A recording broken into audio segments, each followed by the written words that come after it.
compartilhar um pouquinho com vocês do que vai acontecer aqui no dia de campo. Vou compartilhar com vocês também a chegada dos novos ovinos, que foi desastrosa, bastante desafios de novo, tem sido bem desafiador a situação. E vou compartilhar com vocês um pouco do que eu estudei sobre o manejo natural da questão da mastite. A mastite é um dos problemas que mais dá prejuízo na ovinocultura, provavelmente depois da verminose. Os dois têm sido tratados, via de regra, com bastante químico, com bastante abordagem das farmacêuticas, né? Como sempre, essa abordagem química trata mais os sintomas do que as causas. Então, nesse episódio, vou dar uma rodada com vocês com relação a esses problemas. Vou mostrar para vocês também um pouquinho do manejo que eu vou fazer aqui agora. E a gente vai trocando nos comentários. Espero que vocês tenham gostado do episódio passado sobre o plano de negócio. E estou tentando chegar a 10 mil inscritos no canal, né? Se vocês puderem, por favor, se inscreva, comente, compartilhe. A ajuda de vocês e a companhia na jornada é importante. Vamos lá. Olha a chegada. Chegamos por aqui. O rapaz que veio fazer a entrega veio numa Saveiro, sem capota, com os animais tomando vento, quase 2 horas de viagem, na estrada, na serra, no frio. Os animais chegaram super estressados. Aí o meu erro, a propriedade não tem uma cerca perimetral e eu não quis colocar no centro de manejo provisório que eu tenho de madeira, porque ia atrapalhar o meu teste de sucessão das gramíneas agora no inverno. Então elas chegaram aqui nessa estrada, paramos aqui onde eu estou, passei aqui nesse portão que vocês estão vendo aqui, ó, e levei elas ali para baixo. Deixa eu ver se vocês conseguem ver aqui, ó, onde estão as outras ovelhas ali, ó. Qual foi o desastre? Eu procurei ovelhas na primeira vez da melhor genética que eu consegui achar, sabendo que o manejo não era o que eu queria, ia ter um choque de manejo. Tive todo o prejuízo que vocês viram aí, em função das tempestades e tudo. Fui agora atrás de ovelhas bem rústicas, então eu fui achei num centro um atravessador. Ele recebe ovelhas do interior do Rio Grande do Sul, engorda e vende para recria ou para o abate.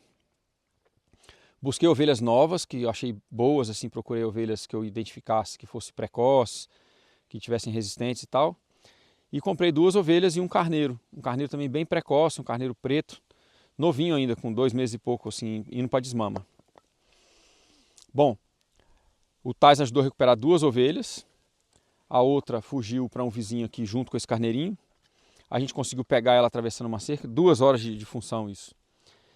E aí, por fim, na hora que a gente pegou ela, o carneirinho estava ali do lado dela na cerca, mas aí veio uma criança aqui com um cachorro sem freio.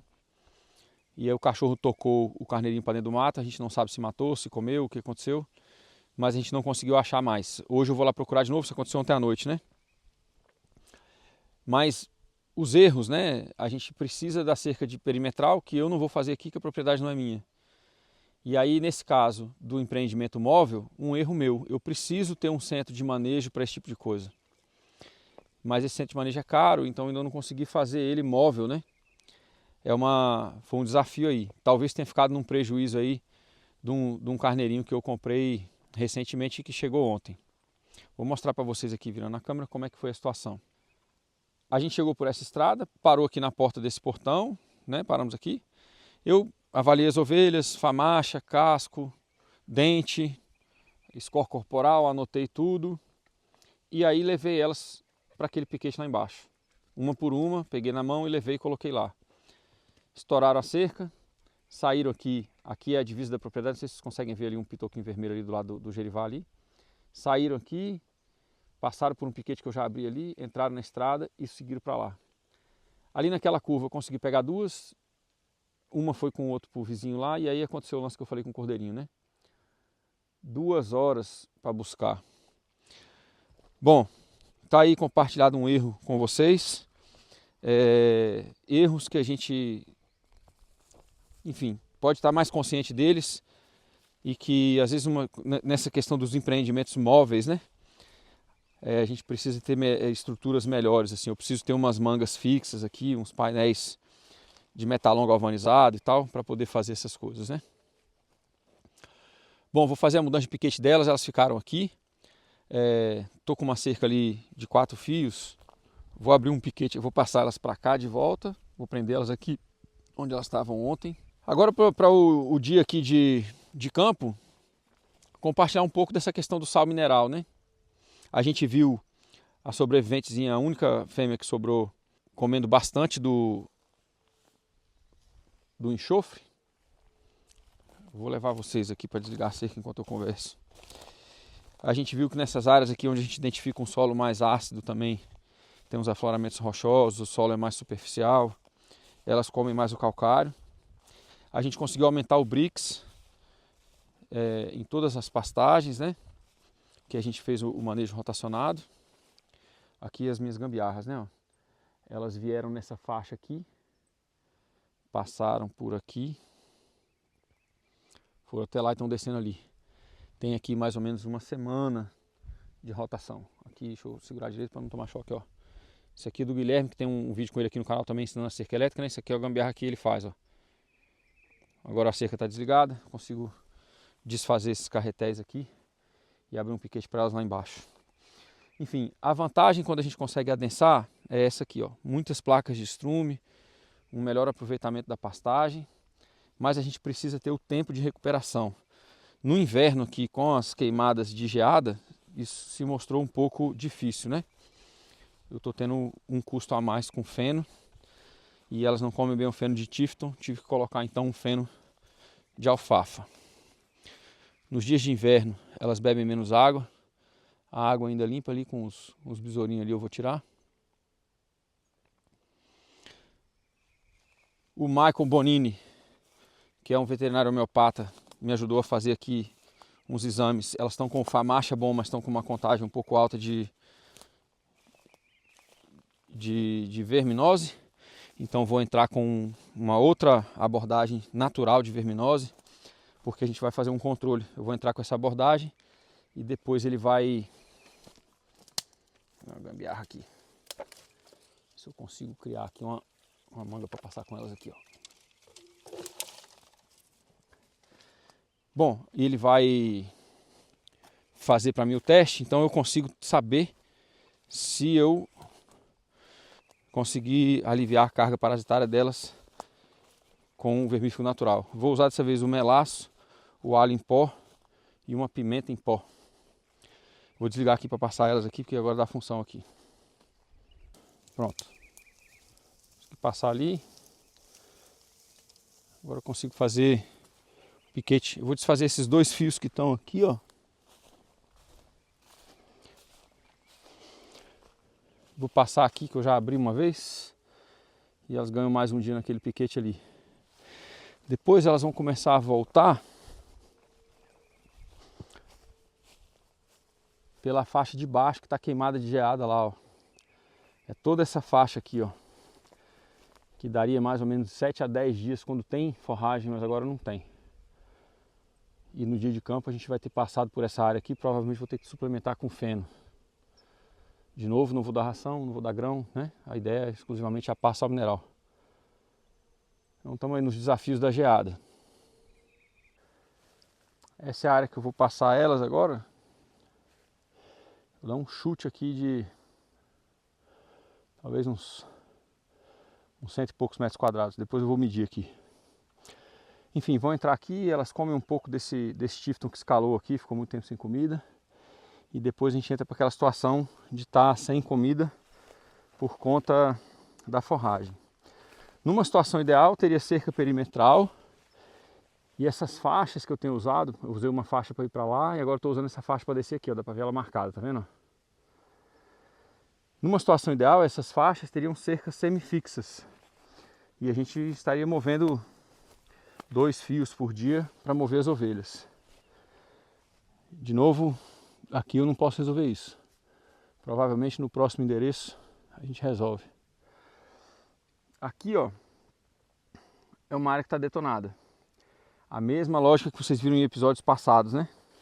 Muito embora a área esteja ruim, eu vou passar elas pela área e dar um pouco de feno, como eu falei. No caso, no dia dessa área que eu vou ter que dar muito feno, né? E aí elas entram nessa outra faixa aqui, ó. Dá pra ver ela marcada também, ó. Aqui e depois ela passa lá assim, ó. Então na volta eu vou suplementando com feno e colocando elas ali. Vou tocar elas ali agora, elas vão vindo ali. Foi a faixa de anteontem, a de ontem foi aqui. E a de hoje vai ser ali. com as cercas semifixas, esse movimento diário é um movimento é um trabalho muito leve, assim, 1 hora para você fazer tudo, observar, anotar. E eu incluo dentro dessa contabilidade de horas, né, a gestão. A gente tem que ter a gestão. As tarefas têm que ser pouco tempo e a gente tem que ter mais tempo para gestão. Eu vou desfazer minha gambiarra aqui e passar elas para cá. Trabalho feito. Revisando aqui conteúdos, conceitos dos episódios anteriores, né? Esse momento é o momento que a gente dá uma olhada aqui, ó, no vazio aqui, né? Preenchimento da fossa paralombar, do lado esquerdo. Elas parecem estar bem preenchidas. O score, talvez de 2 para 3, não está muito bom ainda.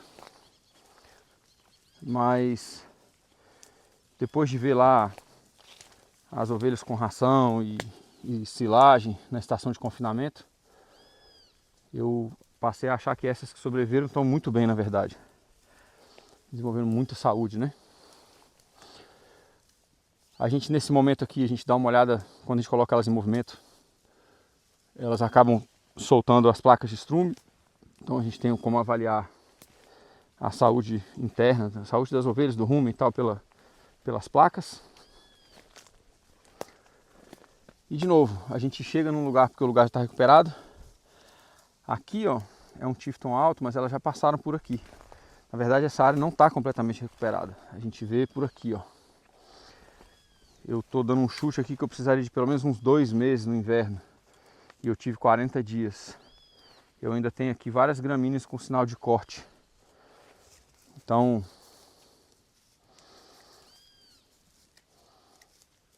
aqui eu me passei um pouco aqui, né? Pelas geadas eu não estou conseguindo manter o descanso que eu precisava. Mas, olha aí de novo, ó. Preenchimento dela do lado esquerdo. Essa ovelha eu achei que estava com gêmeos, é uma ovelha que nem está grávida. Aí eu não sei se ela não foi colocada na estação de monta antes de vir para cá, ou se ela não emprenhou. Na minha próxima estação de monta eu vou fazer bem curta, 35 dias só. E se ela não emprenhar, aí ela vai ter que ter um outro fim. Preenchimento de novo, ó.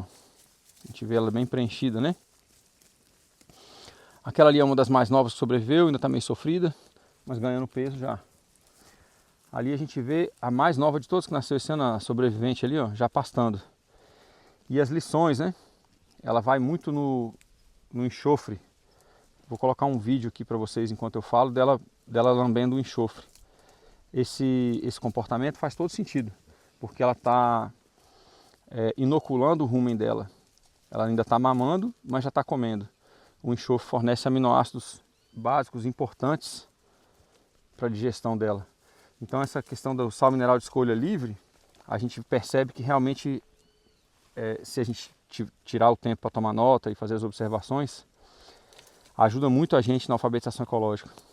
Essa é uma área onde elas normalmente vão mais no calcário, porque é uma área mais ácida, que aqui é um afloramento rochoso, nós também tem uma grota ali, ó. Ali já tem um tipo de vegetação de charqueado, ó. E toda essa área que eu estou aqui, que vocês veem esse alecrim do campo aqui bem sofrido, ó, é porque é um afloramento rochoso aqui embaixo e o solo é muito raso. E então acaba ficando muito ácido. Aí elas vão bem no calcário. Agora acho que no mês que vem chega o kelp. Eu estou conseguindo trazer o kelp para o Brasil. Se alguém quiser o kelp, me dá um alô. Eu consigo enviar a partir do Rio Grande do Sul ou de onde eu estiver. Aí a gente conversa sobre preço. Tem que ver como é que eu vou fazer para enviar isso para vocês. Mas eu importei uma quantidade maior para poder ver se a gente cria um mercado junto para ter esse recurso aqui no Brasil para os ovinos. Para todo tipo de ruminante funciona bem, inclusive até para cachorro e tal, para pet. Mas olha como é que ela melhorou. Mas essa aqui está um pouco doente, é uma das que eu acho que está com a carga parasitária mais alta. Agora na sexta-feira eu vou fazer um manejo natural, vou fazer com pó de alho, pó de pimenta, seria cayenne, mas eu não consegui, vou botar malagueta e melaço, né? O ideal também é fazer na lua cheia. na lua cheia, segundo a biodinâmica, os parasitas estão mais soltos no trato intestinal, então a gente consegue um efeito melhor. Apesar da verminose, ela não está magra, mas se vocês verem, na hora que ela se movimenta, dá para ver que ela está menos preenchida, né? Está um pouquinho mais magra, em comparação com essa aqui, por exemplo, né? Aí, ó. Enfim, na lua cheia a gente consegue um efeito melhor, né? Então as coisas têm um momento certo de fazer, um jeito certo de fazer e os ingredientes. No caso, na sexta-feira agora, fora da lua, não consegui fazer na lua porque estava aqui naquela época das geadas e tal, com chuva, mas vou fazer agora. E aí a gente tem a ajuda do veterinário, que é o Marco Bonini, que vai fazer pra gente uma avaliação se funcionou ou não. E aí a gente vai entrar com um homeopático que ele receitou na água. E aí tem uma outra questão também, né? Quanto mais a gente consegue dar o tempo de descanso das gramíneas, menos problema de verme tem. As gramíneas mais novas, uma proporção de proteína não equilibrada, acaba agredindo, né, a microfibra, tem um microfilme, né, de organismos vivos dentro do rumen e tal, do intestino. E quando tem uma matéria muito nitrogenosa, pouco balanceada, agride aquilo ali e eles ficam mais suscetíveis à verminose. Se a gente consegue dar o tempo certo de descanso de cada piquete, esse problema vai sumindo. Então um conjunto, né? A verminose, que é um grande desafio da ovinocultura, um desafio, manejo, tempo apropriado de descanso para os piquetes, nutrição com sal mineral de escolha livre, a questão do cobre, né? A deficiência em cobre causa muita verminose. A deficiência em enxofre causa muito parasita externo, piolho, carrapato. Então o equilíbrio nutricional, o tempo de descanso dos lugares e os movimentos constantes. Os animais são ruminantes, eles não comem grãos na natureza. Uma ou outra gramínea que eles comem na natureza quando está madura, mas não grãos como a gente desenvolveu, né? Milho, soja. Então, devagarzinho vamos afinando aqui por exclusivamente a pasta e sal mineral e mostrando que é possível. A questão de viabilidade desse ano foi difícil porque a gente perdeu muitos filhotes, perdeu muitos animais. Então o plano de negócio ficou um pouco desequilibrado. Mas nos próximos meses, talvez até a estação de monta, eu reponho isso e jogo numa planilha para descontar mais para frente. Olha só, estou gravando hoje para vocês o episódio, né? Contando aqui toda a novela de ontem para hoje dos bichos. Elas forçaram ali, ó, naquela gretinha ali, ó, saíram, enquanto eu estava movendo as outras ovelhas, fugiram. Eu estou sozinho aqui na propriedade, aí eu consegui com tais ali bem devagarzinho, botar uma cerca ali, ó, só que tá sem eletricidade. A adaptação delas precisaria de uma escolinha com uma manga fixa e uma cerca elétrica interna, sabe? Mas eu não tenho aqui, né? A falta de novo do centro de manejo, muito mais importante do que o aprisco e outras coisas nesse sentido. Tá bem estressante aqui sem o centro de manejo esses dias, viu? Para manejo sanitário, para tudo, né? E agora recebendo esses animais aqui que parecem ser muito bons, mas ao mesmo tempo muito selvagens, né? Vamos ver como é que vai ficar. Aqui mostrando para vocês um pouquinho, né? O fio isolador passando para cá, ó. E aí eu fiz uma eletrificação aqui. Essa tela elétrica dos caprinos, Juazeiro, Petrolina e Chico não está ligada. Aí aqui eu fiz um armengue ainda, não limpei a minha arte ainda. Mas olha ali, ó. A cerca está eletrificada e as miseráveis do lado de fora. Não sei como é que eu vou fazer. Tá bem difícil. Botar para dentro aqui, vocês vão ficar com as seguir cenas do próximo capítulo, no próximo episódio. Aí, gente. Coloquei de volta aqui depois de muita ginástica, mas é ruim porque quando a gente tem que colocar sozinho para dentro da cerca, a gente acaba treinando a enfrentar a cerca, né? Mas hoje sozinho aqui não teve jeito.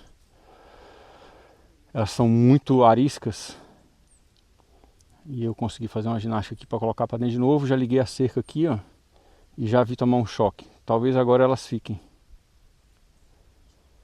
Santo Centro de Manejo. Arrumar uma parceria aí, um patrocínio, um amigo aí que queira mostrar para as pessoas como é que o centro de manejo facilita a vida da pequena propriedade. E aí a gente vai conseguir facilitar um pouco isso aqui. Fazer aqui para vocês um pouco de leitura rapidinho aqui, dinâmica das questões da mastite, né?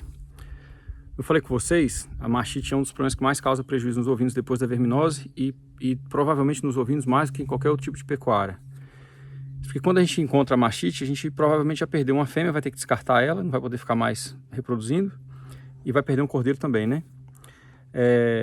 É muito comum porque as pastagens adubadas com NPK, o feno adubado com NPK, tem um desequilíbrio muito grande dos minerais.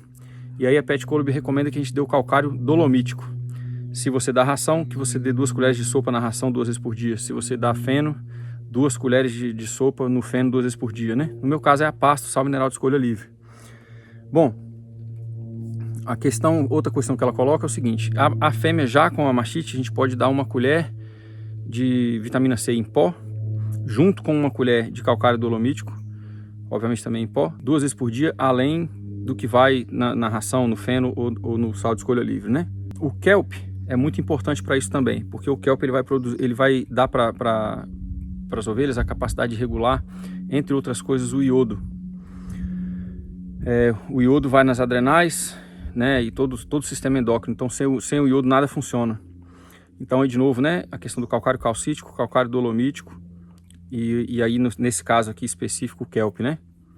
Então o kelp também vai ser usado na suplementação. Ele supre vastas quantidades de minerais na sua forma mais natural e biodisponível, entre eles o zinco e o potássio, né? Então ele tem que estar nesse sal mineral de escolha livre, por isso que eu estou trazendo para o Brasil. Se tiver interesse, já comenta aí que depois a gente dá uma acertada, né? De novo, aqui um jeito natural de tratar a mastite pela sua raiz, um jeito natural de prevenir a partir da suplementação, ou no caso, como eu estou fazendo do sal mineral de escolha livre, né? Eu tive um caso de mastite aqui, tive que anotar a ovelha. Então, assim, pro ano que vem eu vou botar ela na estação de monta de novo, mas não sei se ela vai ficar no rebanho. De novo, para vocês que quiserem ler, né? O livro é o Natural Sheep Care, que é o Cuidado Natural de Ovelhas, de 2006. Foi da editora Acres USA e escrito pela Pet Colib. Tem umas traduções aqui e tal. Foi o pessoal da mentoria. Se você não tá lá, você tá perdendo. Bom, foi isso. Um dia difícil aqui, gravando para vocês. A gente falou então um pouquinho da chegada dos ovinos. Falamos um pouquinho do dia de campo, como a gente vai rodar aqui nos lugares, do efeito do sal mineral de escolha livre.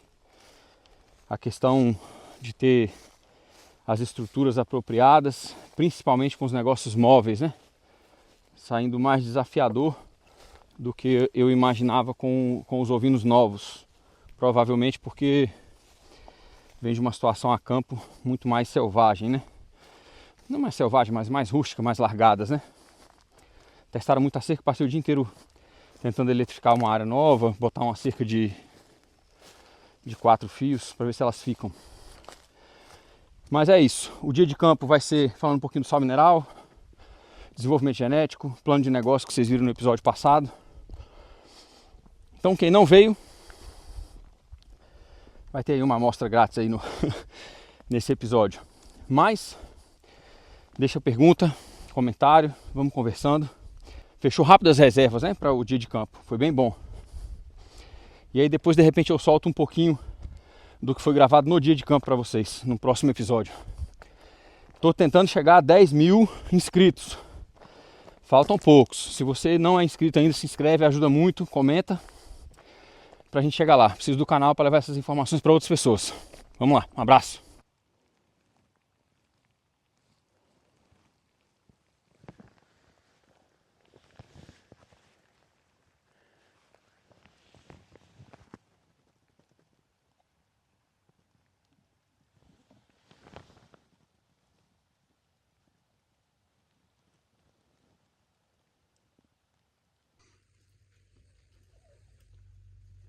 Essas orelhinhas me matam.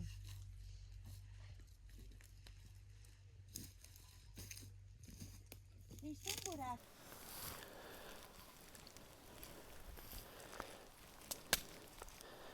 Estamos entrando aqui no Silva Pastoril umas 14 horas antes do horário. Vamos ficar aqui até amanhã de manhã. Amanhã vamos passar o dia inteiro no segundo ali que tá com um pouquinho mais de forragem. E aí eu tenho que jogar lá para baixo. Aqui a gente conseguiu manter esses últimos 3 piquetes aqui uma densidade bem alta, de mais de 1000 cabeças por hectare. E curiosamente o lugar que estava melhor, mais aveia, com mais azevém, com mais ervilhaca, elas mais pisotearam do que comeram. Mais previsão de frio, eu cortei um pouco aqui de rama para elas e tal, ver se melhorava. E a minha preocupação é essa aí, tem mais uma para parir hoje também. Essa daí passou a noite de ontem, conseguiu sobreviver, tá bem espertinha, tá mamando bem. Mas eu estou preocupado com a previsão de muita chuva, de muito frio. Vamos ver o que vai dar.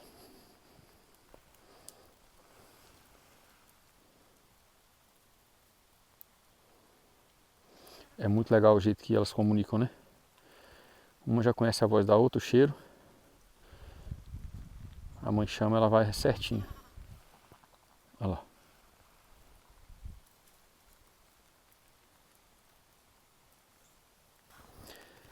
Aí o pessoal me perguntou como que é o cálculo do feno, né?